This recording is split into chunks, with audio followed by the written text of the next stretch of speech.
فەرمانگەی دەستەی دەستپاکی کەرکووک فەرمانی دەستگیرکردن بۆ دەیان بەرپرسی ئیدارەی کەرکووک دەردەکات. ئەو ئەندام ئەنجومەنانەی لیستی برایەتی لە دوای 16 ئۆکتۆبەرەوە شارەکەیان بەجێهێشتووە لە چوارچێوەی فەرمانەکەی دەستەی دەستپاکی کەرکووکن.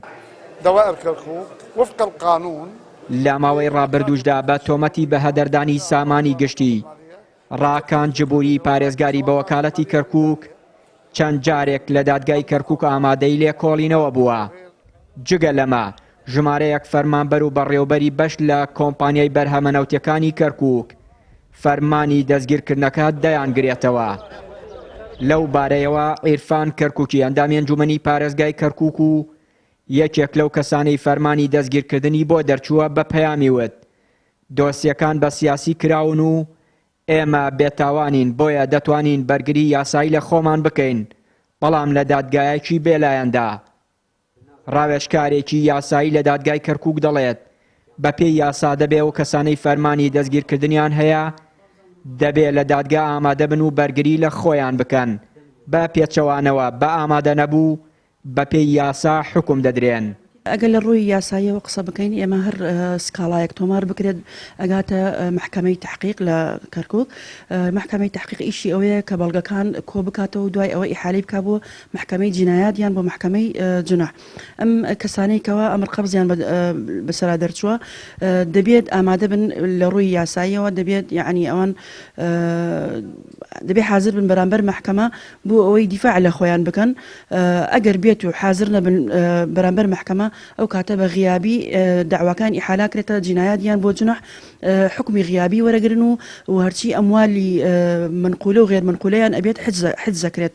بۆیە یعنی باشتر وایە لە ڕووی قانونیەوە ئەمانە حاضر بن بەرامبەر دادگا و هەروەها ئەگەر بێت و هیچ بەڵگەیەک بە تاواتی بەڵگەیەک دژی ئەمان نەبێت لە محکەمە ناتوانن ئەوان لە خۆیانەوە بە شێوەیەکی غێر قانونی بتوان دەستگیریان بکەن یان بتوان حکمێک بەسەریانە بسەپێندرێت. فأمانە حاضر بن باشترێکە لەوەی کەوا غایب بن حکمێکی نەعەدالەتی بەسەریانە بسەپێندرێت. لە دوای 16 ئۆکتۆبەرەوە فەرمانی دەستگیرکردن بۆ پارێزگاری پێشووی کەرکووک و سەرۆکی بە وەکالەتی ئەنجومەنی پارێزگای کەرکووک دەرکرا بەڵام ئەو بەرپرسە کوردانە فەرمانەکەیان بە سیاسی و نایاسایی لە قەڵەمدا.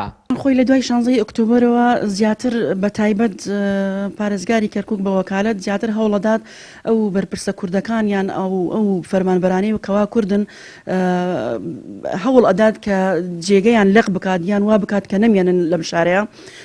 هەوڵەدا لە ڕێگەی پارێزەرەکانی خۆیانەوە بە شێوەیەکی قانونی سکاڵای لەسەر تۆمار بکە و بانگێشتیان بکەن بۆ بەرامبەر دادگا.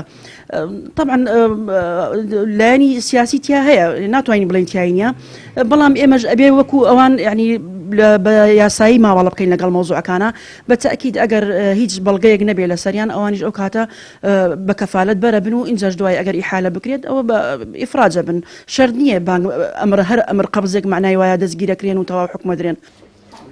هەر لە چوارچێوەی ئەو فەرمانی دەستگیرکردنانەی نووسینگەی دەستپاکی کەرکووک 14 کەسی دیکە لە براو کوڕ و سکرتێر و فەرمانبەرانی نووسینگە تایبەتەکەی پارێزگاری بە وەکالەتی کەرکووک فەرمانی دەستگیرکردنیان بۆ دەرکراوە بە کەفالەتی 200 ملیۆن دینار ئازاد کراون.